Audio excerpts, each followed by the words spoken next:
Assalamualaikum teman-teman TKI Malaysia. Ya, jumpa lagi dengan admin. Hari ini admin akan membahas tentang postingan di TKI Malaysia, Facebook TKI Malaysia tentang abang ini ya.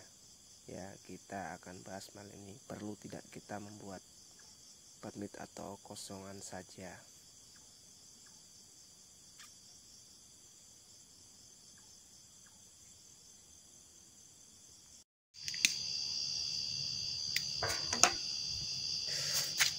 Nah, teman-teman di Malaysia, jadi kita akan membahas postingan tentang Mas ini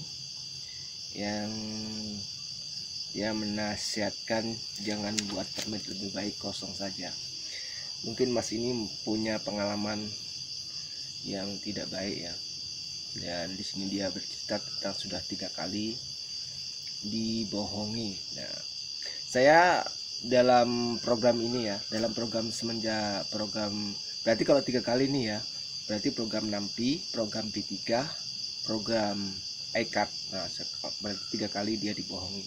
Saya tidak menyalahkan Mas ini, tidak menyalahkan sepenuhnya Mas ini ya, karena mungkin ya ini memang benar-benar terjadi kisah ini, dan banyak yang tertipu, dan saya juga ikut terlibat dalam hal ini karena permit saya juga nampi, dan di sini dia sebutkan sambung 3 kali tidak bisa sambung lagi. Memang dulu peraturannya begitu, kalau permit nampi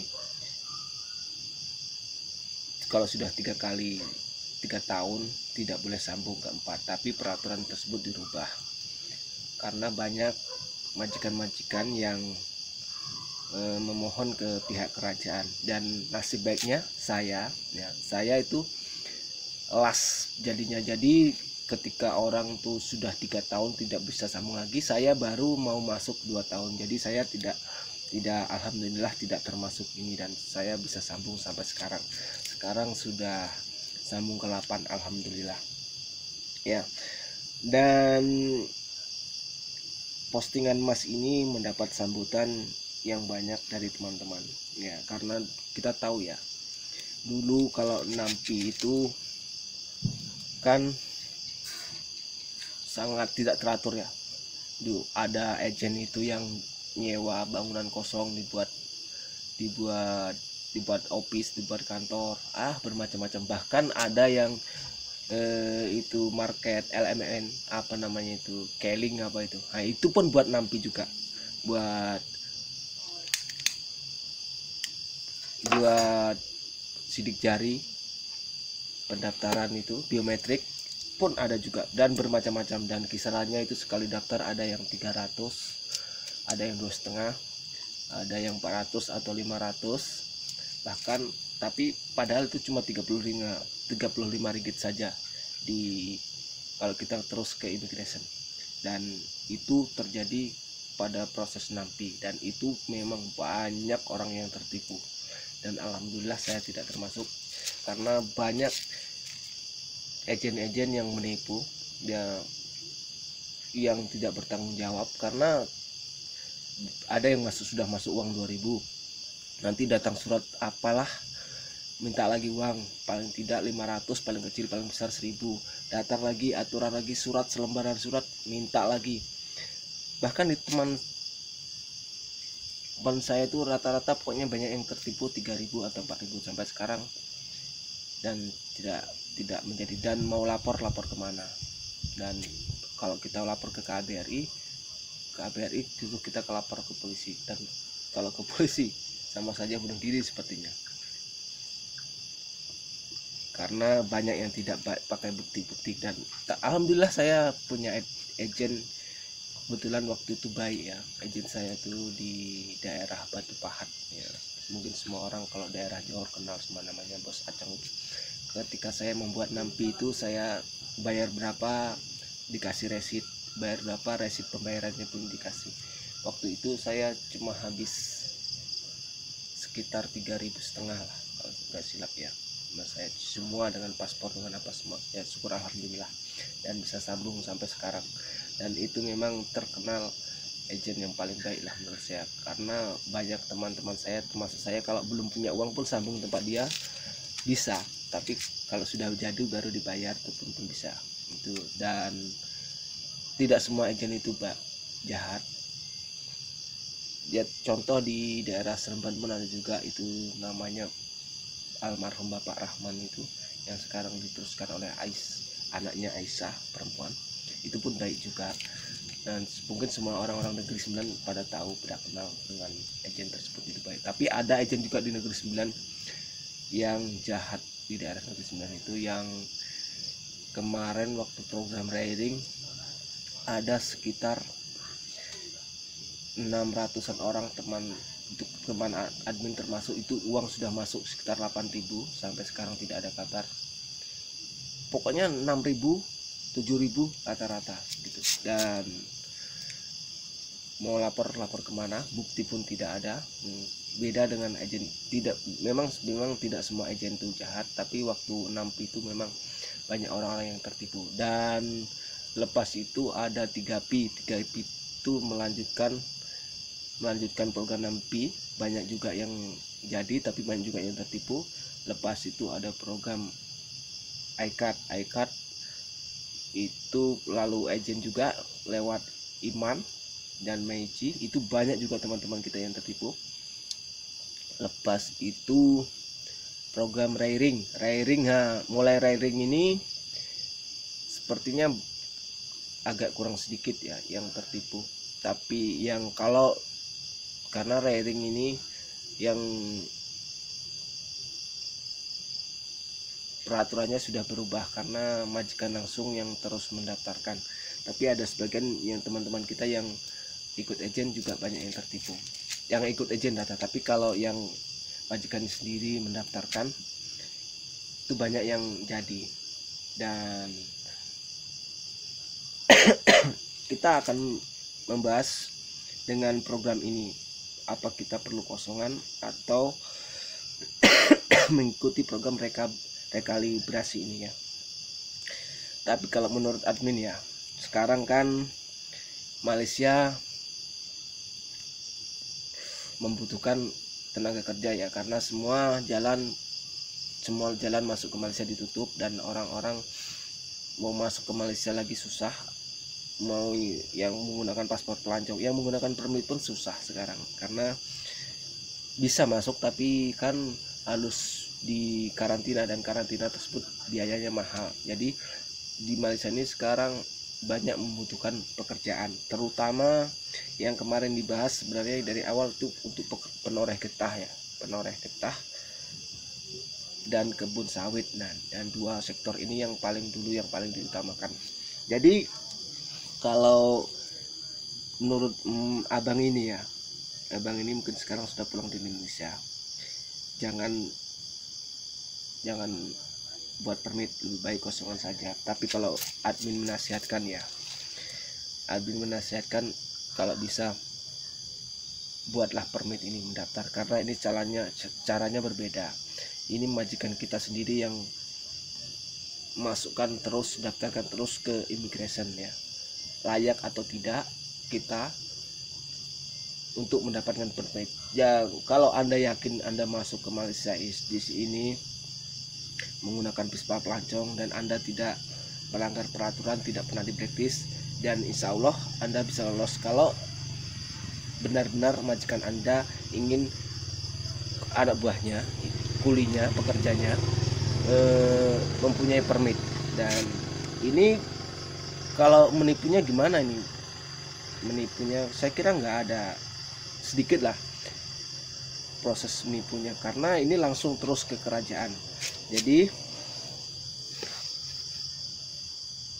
saya kira kalau majikan Anda ingin Anda membuat permit, boleh dicoba ini, karena prosesnya lain. Beda kalau dengan agen ya, agen tuh sebentar tak duit sebentar. Kalau ini kan enggak. Jadi kalau majikan Anda tidak di blacklist atau Anda pun tidak di blacklist, kemungkinan lolos untuk mendapatkan permit itu ada kemungkinan. Tapi kalau nggak lolos ya pulang ke Indonesia. Itu saja. Kalau kan gini kan ya, kita didaftarkan ke immigration, majikan kita mendaftarkan ke immigration. Nah di situ dalam proses pertama kita lolos apa tidak. Kalau lolos berarti terus ke medical, terus ke pembuatan proses-proses selanjutnya. Jadi proses awal pertama itu lolos tidaknya itu kan bayarnya sampai di situ. Sampai situ, kalau kita nggak lolos ya bayarnya segitu, kita terus kerja atau pulang ke Indonesia.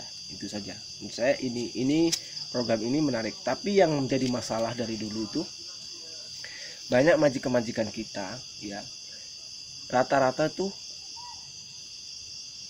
malas menguruskan permit pekerjaannya. Dia ingin hanya kulinya bekerja saja. Dia malas untuk menguruskan pekerjaannya mendapatkan permit. Dan dia wakilkan ke agen. Nah, agen itu yang menipu dan kita punya Tuki pun tidak bisa berbuat apa-apa. Kalau agen itu sudah menipu tidak lolos. Tapi kalau ini memang dari dulu memang masalahnya begitu. Banyak majikan-majikan di Malaysia ini yang tidak mau menguruskan permit dan diwakilkan oleh agen. Tapi kalau dalam hal ini kalau dia memang serius majikan Anda ingin kulinya mendapatkan permit, dia terus sendiri mengurus syarat-syaratnya apa. Di situ kan disebutkan kalau soal perkebunan dia punya tanah yang luas, dia punya gran tanah banyak, dia punya gran tanah pajak banyak, kira-kira seperti itu. Jadi kemungkinan untuk mendapatkan permit itu ada, tapi ya bagaimana lagi, saya kira mungkin lah kalau ini memang terus langsung ke immigration, majikan Anda tidak terlalu mahal kalau mengurus sendiri. Kalau dulu memang mahal. Memang kalau memang Anda memang berniat membuat permit ya buat permit, tapi kalau Anda memang berniat ingin pulang ke Indonesia, saya rekomendasikan pulang ke Indonesia sekarang mengurus kalau ingin pulang, karena jangan sampai nanti sampai akhirnya kita gagal pulang ke Indonesia. Karena di zaman Covid ini kita mau keluar ke Malaysia itu susah, lewat belakang dijaga ketat. Mereka pihak Malaysia menggunakan peralatan lengkap, apapun akan dia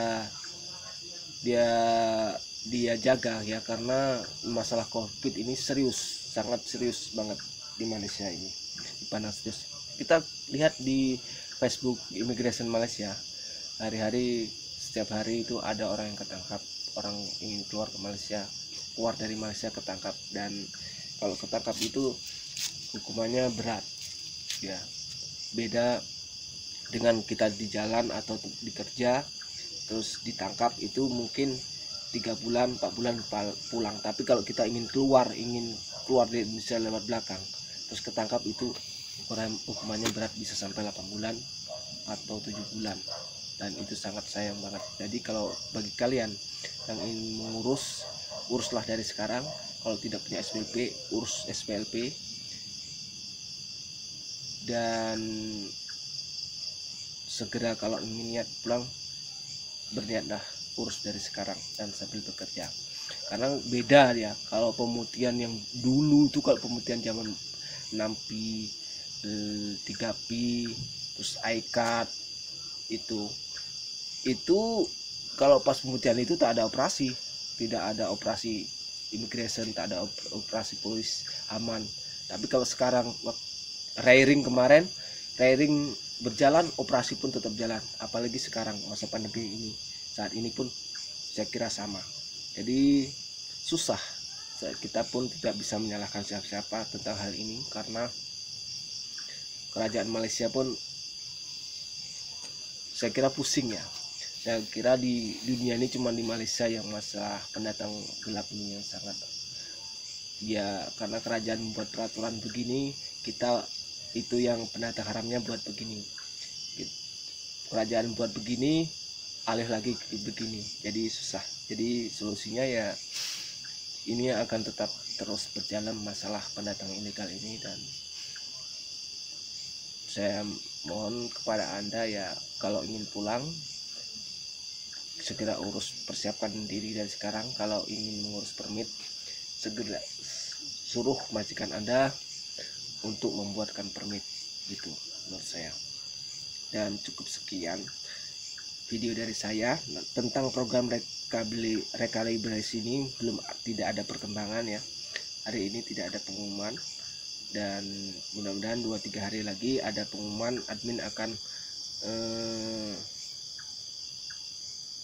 sampaikan info-info tentang program tersebut.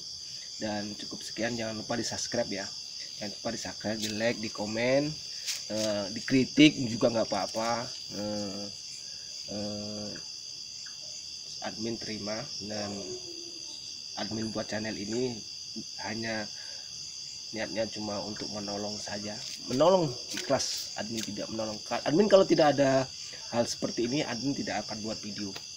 Sebenarnya bisa membuat video, admin syuting apa, syuting orang kerja, syuting apa-apa. Kalau mau niat mencari materi bisa, tapi admin tidak lakukan ya, karena niat admin hanya menolong saja. Ya, kalau ada WhatsApp masuk seperti orang minta tolong carikan keluarganya atau ingin bertanya, insya Allah admin akan jawab ya. Itu saja yang bisa admin bantu. Tapi kalau soal membantu untuk materi admin belum bisa. Terus admin cuma modal ngomong saja bisa, ngasih tunjuk bisa, tapi kalau soal materi admin juga masih admin kuliah juga seperti Anda. Jadi terima kasih atas dukungannya selama ini, yang telah menonton channel ini dan terus ikut mengikuti admin. Cukup sekian. Assalamualaikum warahmatullahi wabarakatuh. Selamat berjuang, tetap waspada, jaga kesehatan.